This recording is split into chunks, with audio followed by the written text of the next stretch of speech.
बिस्मिल्लाहिर्रहमानिर्रहीम। अस्सलाम वालेकुम। यूट्यूब चैनल अब्दुल मालिक मैथमेटिक्स में आपको खुशमदीद कहता हूँ। माय डियर स्टूडेंट, उम्मीद करता हूँ आप सब लोग खैरियत से होंगे। तो आज का जो हमारा टॉपिक है वो एक्सरसाइज 6.1, उसके क्वेश्चन नंबर हमने सॉल्व करने हैं। उसके क्वेश्चन नंबर सॉल्व करने हैं हमने 5 और 6। क्वेश्चन नंबर 5 स्टार्ट करते हैं। स्टूडेंट, क्वेश्चन नंबर 5 हमारे पास है क्या? क्वेश्चन नंबर 5 है हमारे पास, find an equation of a circle of radius a. Circle की इक्वेशन फाइंड करनी है जिसमें रेडियस ए है, and lying in the second quadrant such that, कि वो सेकंड क्वाड्रेंट में लाई करता है। किस तरह? It is tangent to both the axis, कि वो दोनों एक्सिस के साथ टेंजेंट है। मतलब कि अगर मैं ये एक्स वाई प्लेन लूँ, ये इसका सेकंड क्वाड्रेंट बनता है। सेकंड क्वाड्रेंट में वो सर्कल दोनों एक्सिस के साथ, मतलब ये वाई एक्सिस है, ये एक्स एक्सिस है, तो इसके साथ वो यहाँ पर ऐसे टेंजेंट है, ऐसे ऐसे है, तो इसका सेंटर भी बनेगा, जाहिर सी बात है। इस सर्कल की इक्वेशन हमें फाइंड करनी है। ये सर्कल जो है सेकंड क्वाड्रेंट में पड़ा है और ये दोनों एक्सिस के साथ यहाँ पर टेंजेंट है। तो स्टूडेंट यहाँ पर देखा जाए तो ये हमारे पास रेडियस बनता है, और रेडियस उसने हमें कहा है कि ए है। इट मीन्स ये लेंथ ए हो गई, और ये भी रेडियस ही बनता है, ये भी वही ए इसकी वैल्यू होगी। अगर फिर इस तरह हम इसके सेंटर को सी का नाम दें, सेंटर के पॉइंट्स लिखना चाहें तो हम लिख सकते हैं। सेंटर के जो कोऑर्डिनेट्स हैं वो दोनों लिखे जा सकते हैं। ये चूँकि नेगेटिव एक्स एक्सिस की तरफ है तो इसकी नेगेटिव ए वैल्यू होगी, और पॉजिटिव ए वाई की वैल्यू होगी, क्योंकि पॉजिटिव वाई एक्सिस की तरफ है। इस तरह सेंटर के कोऑर्डिनेट्स बन जाएंगे minus a and a, minus a and a. तो स्टूडेंट अब इसके बाद इसका रेडियस चूँकि हमारे पास ए है, इस सर्कल का हमें सेंटर भी मिल गया हुआ है और रेडियस भी हमें गिवन है। तो फिर स्टूडेंट हम इसकी इक्वेशन इस तरह लिख सकते हैं, equation of circle is x minus h square plus y minus k square equals to r square. Centre की जो वैल्यूज़ हैं वो हमारे पास h और k, ये h है पहली वैल्यू, दूसरी वैल्यू k की है, इसमें पुट कर दें, और रेडियस a यूज होगा। x माइनस ए लिखना, माइनस ए लिखना था लेकिन उसके साथ प्लस माइनस ऑलरेडी मौजूद है, तो x plus a square plus y minus a square, क्योंकि वो a वैल्यू है, equals to radius a square. तो स्टूडेंट इसको ओपन कर लेते हैं थोड़ा simplify. X square plus a square plus 2ax, इसको ओपन करें तो y square plus a square minus 2ay equals to a square. अगर मैं इसको इधर ले आता हूँ लेफ़्ट साइड पर, तो ये नेगेटिव ए स्क्वायर हो जाएगा इक्वल्स टू 0। तो स्टूडेंट इस तरह ये नेगेटिव ए स्क्वायर ये इससे कैंसिल आउट हो गया। बाकी हमारे पास जो रिज़ल्ट मिलता है x square plus y square plus 2ax minus 2ay plus a square equals to 0। तो स्टूडेंट ये हमारे पास इस क्वेश्चन का फाइनल रिज़ल्ट आ गया है। इस सर्कल की ये इक्वेशन हमें हासिल होती है। अब हम स्टूडेंट चलते हैं इसके अगले क्वेश्चन की तरफ। अगला क्वेश्चन हमारे पास क्वेश्चन नंबर 6 ही है। आज हम कोशिश करेंगे ये दोनों क्वेश्चन को कंप्लीट करें। दोनों क्वेश्चंस हमारे पास। अब क्वेश्चन नंबर 6 क्या है? क्वेश्चन नंबर 6 है, शो दैट द लाइन हमें गिवन है 3x minus 2y equals to 0 is tangent. ये लाइन है एक गिवन, और एक लाइन हमें और भी गिवन है, और वो लाइन क्या है? 2x plus 3y minus 13 equals to 0। ये दो लाइनें हमें गिवन है। कहता है show that these lines are tangent. ये दोनों टेंजेंट हैं किसके साथ? सर्कल के साथ। सर्कल क्या है? सर्कल हमारे पास है x square plus y square plus 6x minus 4y equals to 0। ये दोनों लाइंस इस सर्कल के साथ हमें साबित करनी है कि ये दोनों टेंजेंट हैं। तो हम क्या करते हैं स्टूडेंट, इस लाइन को इक्वेशन 1 का नाम दे लेते हैं और इस लाइन को इक्वेशन 2 का नाम। तो स्टूडेंट अब हम क्या करते हैं, इस सर्कल का सेंटर और रेडियस सबसे पहले फाइंड करते हैं। तो स्टूडेंट हम इसको कंपेयर कर लेते हैं, compare it with general equation. General equation क्या है, x square plus y square plus 2gx plus 2fy plus c equal to 0। तो स्टूडेंट अब इसको अगर कंपेयर किया जाए, एक्स स्क्वायर का कोफिशिएंट 1 इधर भी 1 उधर 1 इधर, वाई स्क्वायर का कोफिशिएंट इधर भी 1 है, एक्स का कोफिशिएंट 2g उधर 6, तो 2g equals to 6 and 2f y का कोफिशिएंट देखा जाए तो 2f इक्वल्स टू -4 और कांस्टेंट इसमें है उस उधर अवेलेबल नहीं है तो 0। कांस्टेंट को हम एज ए कंसीडर करेंगे 0। तो यहाँ से g की अगर वैल्यू ली जाए तो 6 मिलती है और यहाँ से अगर f की वैल्यू ली जाए तो वो -2 मिलती है।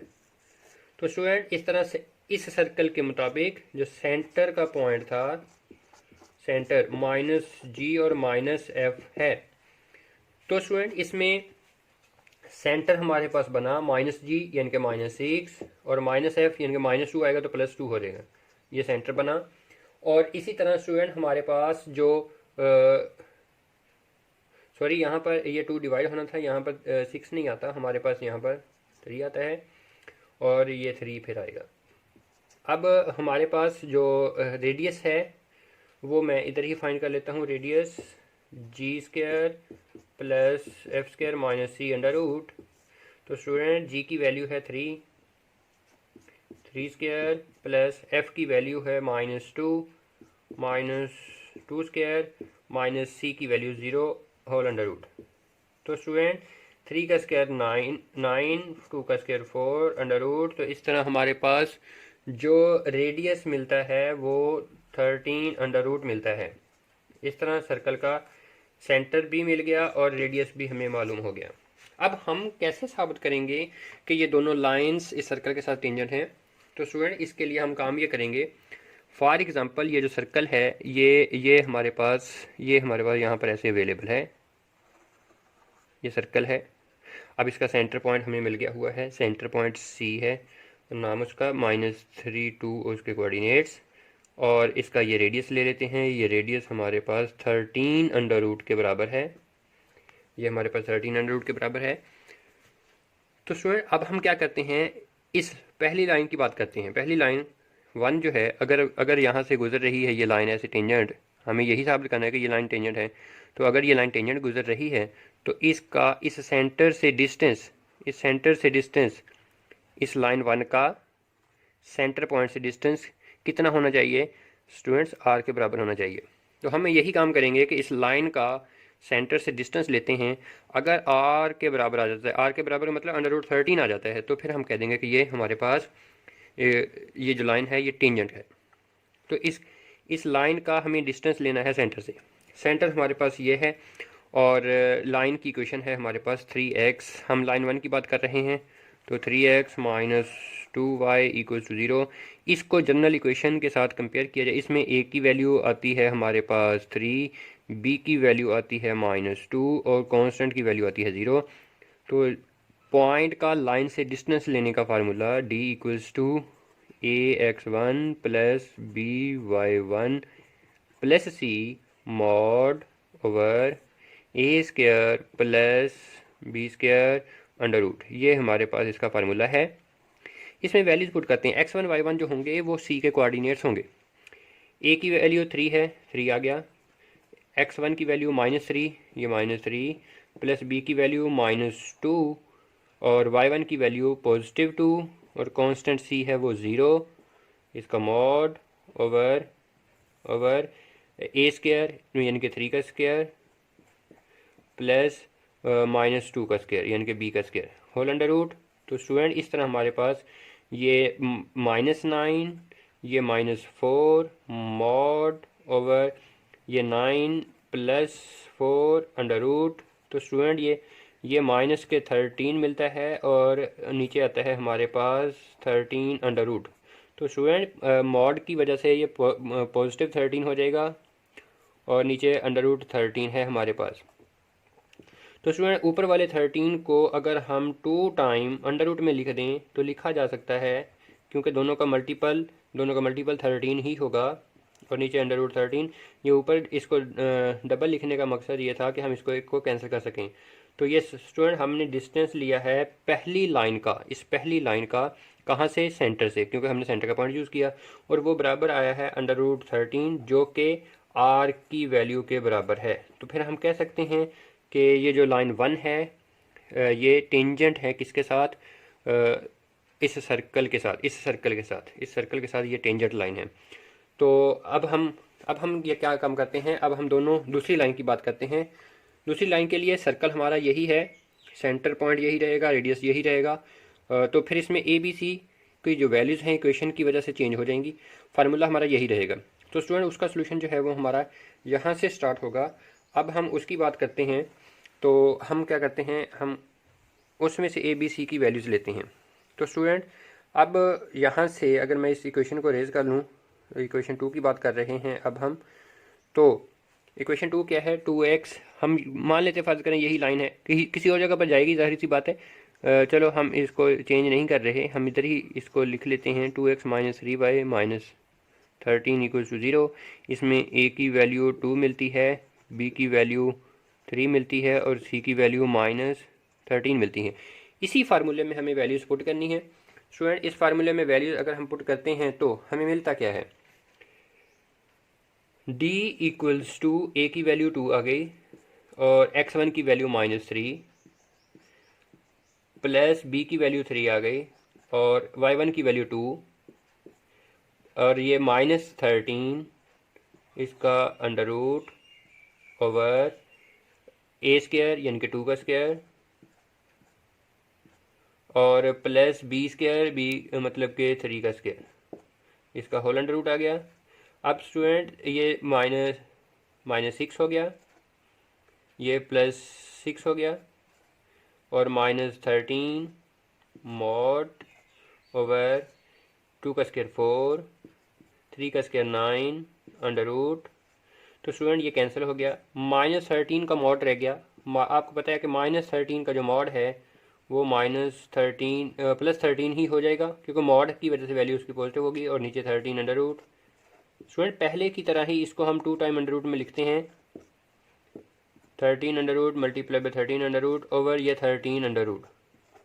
तो ये कैंसिल आउट होते हैं, तो ये 13 अंडर रूट हमें मिलता है, ये डी जो कि हमारे पास 13 अंडर रूट आर की वैल्यू के बराबर है। तो स्टूडेंट इस तरह हमने दूसरी लाइन का जो डिस्टेंस फाइंड किया है सेंटर पॉइंट को यूज़ करते हुए, तो वो भी हमारे पास आर के बराबर ही आया है। तो इस तरह हम कह सकते हैं कि ये जो लाइंस हैं, हेंस लाइंस या given lines 1 and 2 are tangent. ये किसके साथ टेंजेंट है, tangent to the given circle, जो हमें सर्कल दिया हुआ है उसके साथ ये दोनों लाइनें टेंजेंट हैं।